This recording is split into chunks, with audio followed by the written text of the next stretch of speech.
Para eu estar aqui hoje, eu estou extremamente desconfortável. E a minha vontade aqui é de te atacar.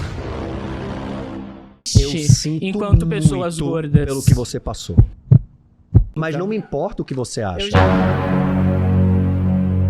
Nos últimos anos, um dos temas mais polêmicos da internet tem sido a obesidade, né? Por muito tempo, inclusive uma influenciadora aí processava todo mundo que falava sobre o peso dela e se dizia orgulhosa de ser daquele jeito. Ironicamente, hoje ela está numa jornada para emagrecer. Bom, os conteúdos sobre obesidade, né, não eram apenas pela questão da estética, né, mas principalmente por tudo que envolve saúde, preconceito e até mesmo o impacto financeiro no sistema público, né, no SUS. Recentemente, um debate acalorado aí tomou conta das redes sociais. Você já deve ter assistido aí em algum momento, né? Se não, já viu alguns cortes por aí, né? Do especialista ali, o treinador, né? O Guto Galamba, né? Criador do movimento anti-obesidade, acabou reunindo ali ele contra 30 pessoas gordas, né? Se a gente pode dizer assim, para discutir frente a frente algumas perguntas extremamente ali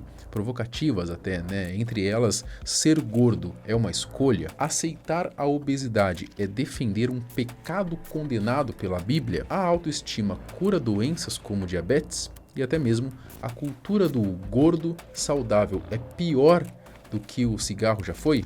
Bom, essa conversa, como você pode imaginar, rendeu alguns momentos tensos, né? Confrontos diretos, relatos emocionantes e bastante reflexão aí sobre saúde, liberdade individual e responsabilidade coletiva, olha só. E hoje eu vou contar para vocês um pouquinho aqui sobre como foi esse debate, né, de mais de 1 hora de duração, né, destacar os principais pontos aí que geraram tanta repercussão. Tá, eu sou o Marcelo Milos e depois a vinheta eu te conto. O debate já começa com a questão mais polêmica, né? Ser gordo é ou não é uma escolha? De um lado, participantes como Paulo disseram que sim, né? Que estar gordo foi uma decisão pessoal, já que poderiam ir para a academia, treinar, emagrecer, mas preferiram viver felizes como estavam. Então, você não escolheu, né? Primeiramente, quando nasceu, ser profissional de educação física. Então, por isso que eu falo que é uma escolha. Eu sou gordinho, peso 120 quilos. Então, eu sou um cara feliz por eu tá gordo, você entendeu? Eu escolhi, porque assim, eu já fui magro, engordei. Então a escolha é minha. Posso ir pra academia, malhar e emagrecer. Mas não, tô feliz assim, como eu estou Então hoje. tu concorda comigo que ser gordo é uma escolha? É uma escolha porque assim, a gente nasce, certo? Eu era magro e fiquei gordo. Então isso não vai interferir na minha vida particular, na minha vida social. Mas, por outro lado, houve quem defendesse que a obesidade não pode ser tratada de forma tão simples. O participante Hulk, por exemplo, né, ele contou que desde a infância ele tinha tendência a engordar, que já emagreceu muito com o esporte, mas ao enfrentar problemas psicológicos acabou voltando a ganhar peso. Para ele, ser gordo não é uma simples escolha, né, e sim o resultado de um conjunto de fatores biológicos e emocionais. Então, não é uma escolha eu ser gordo. Certo. Eu tenho, o meu corpo, ele já, tipo assim, ele já tem uma parada pra engordar. Se eu parar de ir pra academia, eu emagreci 30 quilos com o jiu-jitsu. Tá. Jiu-jitsu salvou minha vida. Inclusive, o esporte salva, osso. O jiu-jitsu salvou minha vida. Eu fui no médico, o médico virou pra mim e falou assim: você vai morrer antes do seu pai, se você não emagrecer. Eu tava mais gordo que isso. Fui pro jiu-jitsu, emagreci. Tive uns problemas psicológicos, Certo. não consegui voltar. Não tenho mais motivação pra levantar da cama e comecei a beber muito, engordei por conta disso. Então, ser gordo pra mim não é uma escolha. Legal. O meu psicológico, ele não consegue se Deixa adaptar. agora. Nesse ponto, né, o Guto ele trouxe uma explicação científica diferenciando a obesidade monogênica, que atinge apenas 3 a 5% da população, causada exclusivamente pela genética, e a poligênica, que envolve hábitos, ambiente e comportamento. Existem dois tipos de obesidade. Tem a obesidade mesogênica e a obesidade poligênica. O que é isso? A mesogênica é aquela que depende exclusivamente do caráter genético. Sabe quantos por cento da população que é obesa é exclusivamente pela genética? Menos de 5%. Eu posso Quais estar são? nesse Não, cinco. total. Você pode estar nesses 5. Qual é o tipo de obesidade que é a poligênica? É aquela que vem a genética, o ambiente e os comportamentos. Pelo que você está me dizendo, você não tem a mesogênica. Porque você consegue emagrecer quando você quer. E tudo que você disse que te fez engordar foram seus comportamentos. Ele argumenta que, na maioria dos casos, o ganho de peso está relacionado a escolhas de vida, né? Mesmo que sejam escolhas difíceis. E tudo bem que, você passou por um momento difícil, você teve problemas psicológicos e, querendo ou não, a gente foge. E geralmente, sabe pra onde a gente foge, Hulk? Álcool, comida, sexo, celular e televisão. Tudo que deixa a gente completamente apático mentalmente falando. E querendo ou não, aqui no córtex pré-frontal, uma região aqui do nosso cérebro, atua um neurotransmissor chamado dopamina. É aquele neurotransmissor que dá vontade de fazer as coisas, do querer fazer. Isso também, né? Certo? Você consegue controlar com bons comportamentos. O embate seguiu acalorado, né? Em alguns momentos, né, diziam que não conseguem se sentir confortáveis em academias por causa do preconceito. O Guto insistia que, apesar das barreiras, ainda assim havia alternativas, né? Treinar em casa, trocar de ambiente, buscar outras formas de cuidado, quem sabe começar a caminhar na rua, né, que é de graça, não é mesmo? Não precisa nem gastar com academia. E outra, né, uma dica aqui, eu acho que rola muito mais preconceito com gordo na churrascaria do que na academia. Bom, pro Guto aí, né, tudo sempre voltava à questão da escolha, né? Ainda que fosse difícil, era uma escolha, né? É isso, mas e também, o que acontece? Eu busco a escolha, eu vou pra academia e é um ambiente que eu não me sinto confortável. E o Gil, porque as pessoas como...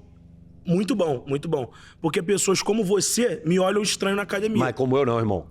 Não, como você, Cara. ele fisiculturista, não sei o quê, me olham estranho na academia. E tenho certeza que a maioria aqui concorda. Mas aí você tá... mas tem gente escrota no mundo, cara. Então, mas é muito mais difícil pra gente. Então não é uma escolha ser gordo. Ah, eu sou gordo, quero ser gordo. Vamos lá. Tudo Vamos mais supor difícil pra gente. Vamos supor o seguinte. Pra pegar o remédio que tu precisa, tu tem que encarar essa gente escrota. É uma escolha ou não encarar? Não entendi, desculpa. Pra pegar o remédio que tu precisa pra se salvar, tu tem que passar por esse processo de encarar essa galera escrota. Sim. É uma escolha encarar ou não. É uma escolha trocar de academia. É uma escolha treinar em casa. Por que você não treina em casa? Com o peso do seu próprio corpo. Mas é muito mais fácil falar assim quando você não tem predisposição pra ser veja só. gordo. Eu estou te dando opções e pra cada opção que eu dei pra salvar a tua vida, tu colocou uma dificuldade a mais.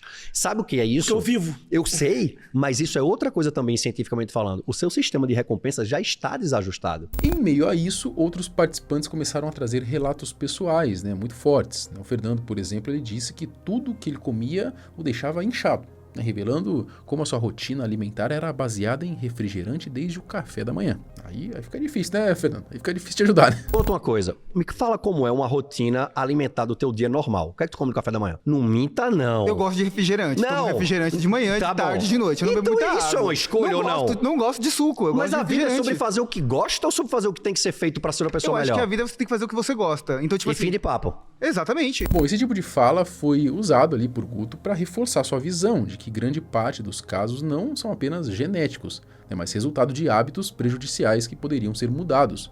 Ele usava frases muito duras às vezes, né, muito provocantes também, como é mesmo o Guto, né, mas que acabavam estimulando bastante a discussão. Do quê?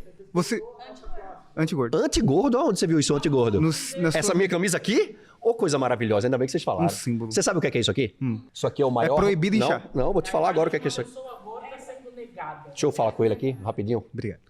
Isso aqui é o maior movimento de combate à obesidade da América Latina. Já salvou mais de 90 mil pessoas nos 3 anos que ele existe. Está em processo jurídico agora para se tornar uma ONG e entrar como serviço público nas prefeituras do Brasil. Qualquer pessoa que entrar na Anti-Obesity tem acesso a dieta e a treinamento gratuito. Sabe quem criou? Você? Exato. Tá. Mas quem falou que eu quero ir fazer Eu parte? não disse que você quer Não, ir. então, Você me é meu disse que isso corpo. aqui significa uma coisa que não significa. beleza. Anti-obesidade. O nome do movimento é Anti-Obesity. Outro momento que pegou foi quando o tema, né, era aceitar a obesidade é defender um pecado condenado pela Bíblia, né, acabou entrando esse tema em pauta. A Babi Paula, né, modelo plus size, defendeu que o corpo gordo não diminui o valor de ninguém e que a Bíblia não deveria ser usada para impor culpa sobre as pessoas. E muito importante a gente frisar que não é um corpo gordo que vai definir as minhas falhas, que vai definir o meu valor. Se fosse por isso, muita gente, se fosse seguir a Bíblia, muita gente estaria morto por traição, né? Por pela falta de amor em respeito ao próximo. Já Ana Maria trouxe um relato extremamente emocionante, né? Ela contou que perdeu um filho por erro médico e que isso a levou a enfrentar uma depressão e uma compulsão alimentar. Hoje faz 10 meses que eu perdi o meu filho. Sinto muito por você. Por erro médico, negligência. O primeiro ponto foi falado sobre a obesidade é uma escolha. Depende. No meu caso, eu tenho genética. Certo. Só que eu também tenho a escolha de lutar contra a genética ou aceitar a genética. Sim. Esse é o meu caso. Então, hoje, eu venho lutando contra a depressão, Certo. contra a ansiedade. Segundo ela, muitas vezes a obesidade está ligada a traumas de infância, hábitos familiares e dores emocionais. Tudo é formado na infância. Eu descobri fazendo a terapia e estudando de onde vem a minha compulsão alimentar. Então, quando você entende de onde vem a sua compulsão alimentar, há uma virada de chave. Certo. Porque cada um tem algo que foi determinado na infância. Um exemplo Concordo. meu sobre a questão da compulsão. Eu cresci num lar onde meu pai era alcoólatra, era muito briga, mas era um lar farto, era muita comida. Era maravilhoso, era o sonho. Então, todas as vezes que eu comia, eu me sentia abraçado. Essa fala levou, né, o debate para um outro nível, né, mostrando como que questões emocionais profundas também podem refletir diretamente, né, na relação com a comida. Mas o ponto mais polêmico talvez tenha sido quando Alexandre, né, ativista corporal, né, acusou Guto de responder a processos judiciais por difamação, por expor e criticar outros profissionais de saúde que eram gordos. A troca entre eles ali foi um pouquinho mais dura, aumentou ainda mais a tensão do debate. Você responde a 25 processos por calúnia, Aonde difamação isso? e o uso de imagem Meu amor, de você vai ter que pessoas. provar muito Eu tenho isso, como não provar. tem. 22 semanas atrás, você usou a imagem de uma personal Certo. desmoralizando o trabalho dela, Continue. porque ela foi reconhecida numa matéria por fazer um trabalho incrível com outras pessoas. Certo. E pelo fato dela ser gorda, sua colega de Me trabalho. fala como é o trabalho incrível dela. O que é que ela faz que é incrível? Ela atende pessoas gordas e ajuda essas pessoas a terem qualidade de vida, incluindo pessoas também. que são gordas e Eu idosas. também faço o mesmo. Opa. Em seguida, né, entrou a discussão sobre aceitar o corpo como é. Significaria ignorar os riscos à obesidade? Bom, vários participantes alegaram que se aceitar é importante para a autoestima. Uma vou voltar naquela coisa de saber separar muito bem as coisas, Tá. né? Acho que quando a gente fala sobre aceitar como sou, isso está relacionado ao nosso corpo. E aí, quando a gente fala de doença, a gente está falando de um outro espectro, que quando a gente mistura e escracha, vira essa frase toda junta, que eu acho que ataca as pessoas. E eu até entendo as pessoas virem nessa armadura de ataque, porque é uma coisa muito pessoal, né? Mas o Guto argumentava que aceitar sem buscar mudanças poderia ser perigoso para a saúde. E de fato é, né? Falar de mim. Quando eu Vai. vejo o me aceitar como sou, sou assim e vou continuar assim.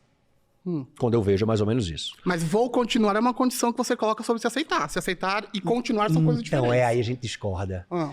Eu posso aceitar a condição que eu estou. E aceitar a condição não é permanecer, não. Eu Sim, aceito que sim. hoje eu estou com dificuldade financeira. Vou fazer nada para melhorar, não é? Ué, mas eu não Vou. posso aceitar quem eu sou Mas e a você partir não é. disso... Isso aqui é quem você é. Exatamente. Não quem você é, tá sendo esse cara super gente boa, Não, super eloquente, um bom filho. O tema ficou ainda mais pesado, né, quando o assunto foi o impacto da obesidade no SUS. Olha só, é algo que a gente fala pouco, né, mas que de fato existe, né? O Guto afirmou, inclusive, que o sistema gasta bilhões por ano no tratamento de doenças relacionadas à obesidade. Todos os anos são gastos 3 bilhões de reais em tratamentos contra a obesidade pelo SUS. E que grande parte disso poderia ser evitada com escolhas diferentes. Muitos participantes discordaram, né, dizendo que os gastos não são culpa apenas dos obesos, mas de toda uma má gestão pública. Esse dinheiro sai de onde? Sai do meu bolso. Eu pago imposto? Claro que sim. Sai também, mas eu tô pagando pela sua doença através de escolhas. Então, mas é que quem tá falindo são os governantes que só roubam. Isso Veja é outra coisa. só, são dados. Desses 3 bilhões anuais, foi roubado um monte. E beleza, aí eu não tenho como Mas dizer é um que eu não direito tenho dados nosso pra de isso. usar como... Bom, nesse momento, alguns relatos emocionantes vieram à tona novamente, né? Alguns participantes contaram experiências de preconceito, bullying e até tentativas de suicídio, né? Mostrando que a gordofobia, né, é um peso social enorme, além da questão médica. Quando eu tinha 14 anos, um grupo também de 25 pessoas, de 25 homens, me abordaram na rua e me espancaram, cuspiram em mim, me humilharam, me xingaram e quebraram com a minha saúde psicológica. Eu tive vontade de morrer, eu tive vontade de me suicidar. Com 14 anos de idade. Para eu estar aqui hoje, eu estou extremamente desconfortável. E a minha vontade aqui é de te atacar. Eu estou aqui numa situação de embate. Eu vou usar a história da Maraísa, como a minha história também é muito tocante e é muito triste. Existe um armário onde a gente sai para se entender como gordo. Porque quando a gente é criança, a gente não tem o entendimento de que a sociedade vai massacrar a gente, de que a gente pode vir a ter um problema no joelho ou um problema de coração. Porque nós temos o direito a sermos uma pessoa feliz. Cara, e você acha que a gente tem que ser triste eu sinto enquanto pessoas muito gordas? Pelo que você passou. De verdade. Eu não acho que você sinta. Mas não me importa o que você acha. Eu já disse o que eu queria falar. Obrigado, Alexandre. Por fim, a discussão foi a chamada para a cultura do gordo saudável, né? Alguns defendiam que é possível ser gordo e saudável, enquanto o Guto reforçava que mesmo que existam exceções, a probabilidade é sempre contra. Ele usava comparações com cigarro, dizendo que, assim como no passado se acreditava que fumar não fazia mal, né? Hoje a ideia de que se pode ser obeso e saudável também pode ser perigosa. Eu sei que a obesidade é um caso também de saúde pública, como é o cigarro. Não é só um caso de saúde pública. A obesidade é a maior pandemia da história da humanidade. Pandemia, vários continentes ao mesmo tempo. Funciona assim, para vocês entenderem como é que o corpo da gente funciona fisiológica e antropologicamente falando, tá? A gente carrega, turma, a mesma carga genética de milhões de anos atrás. Não mudou isso, não. E há milhões de anos eu não sabia o que é que eu ia comer. Quando eu ia comer, o quanto eu ia ter que andar para comer. Então o nosso cérebro ficou muito bom em fazer uma única coisa: economizar energia. Por isso que a gente sempre tenta um caminho mais fácil, a lei do menor esforço, porque o cérebro olha e fala: tu vai gastar essa energia todo dia pra isso, vai, senta aí, pô, fica de boa, tá bom isso aqui, já tem dinheiro pra pagar as contas, tá bom demais, pô, pra que ficar rico? E eu começo a criar narrativas que justificam o meu fracasso. Eu tô feliz assim. Tô bem assim. E um ponto importante a se destacar é que a gente não se deve basear pelas exceções, né? Talvez você conheça um gordinho que tá tudo top, os exames, as veias tão boas, o coração tá bom, as artérias, tá tudo legal, né? Só que ele é exceção. Ele é exceção. Assim como tem cara que fuma cigarro a vida inteira e não tem câncer de pulmão, né? Vai morrer com 80, 90 anos, né? Só que esses casos são exceções. Você não pode se basear pela exceção. A regra é que vai dar problema, tá? Então, toma cuidado. Bom, o debate foi longo, intenso e em muitos momentos até doloroso, eu diria, né? O que se viu ali foi um choque de duas realidades. De um lado, a ciência, os dados e o discurso duro ali de Guto Galamba. Do outro, relatos pessoais de sofrimento, exclusão, superação e a luta de pessoas que só querem um pouco de respeito e dignidade, né? No fundo, a grande questão não é apenas se ser gordo é ou não é uma escolha, né? Mas sim como a sociedade também lida com esse tema. Como equilibrar a responsabilidade individual, saúde pública e respeito às diferenças, né? É inegável que a obesidade traz riscos, mas também é impossível ignorar o impacto psicológico e o social do preconceito. Talvez o caminho esteja em encontrar um meio termo, né? Incentivar hábitos saudáveis, sem desumanizar aí quem enfrenta essa condição. E aí fica a reflexão, né? Até que ponto as escolhas realmente estão em nossas mãos, né? E até que ponto a gente é moldado por fatores emocionais e culturais, né? Fica a pergunta aí, né? Para você, ser gordo é uma escolha ou envolve muito mais fatores que acabam fugindo um pouco do nosso controle? E se envolve fatores que fujam do nosso controle, por que não buscar ajuda enquanto a isso, né? Ajuda profissional até mesmo, eu diria, né? Mas comenta aqui, né, se você chegou a assistir esse debate de mais de 1 hora, né, que acumula aí mais de 10 milhões de visualizações, né? Com certeza vai virar patrimônio histórico aqui da internet. Comenta aqui embaixo o que você achou desse debate. Até o próximo vídeo. Tchau!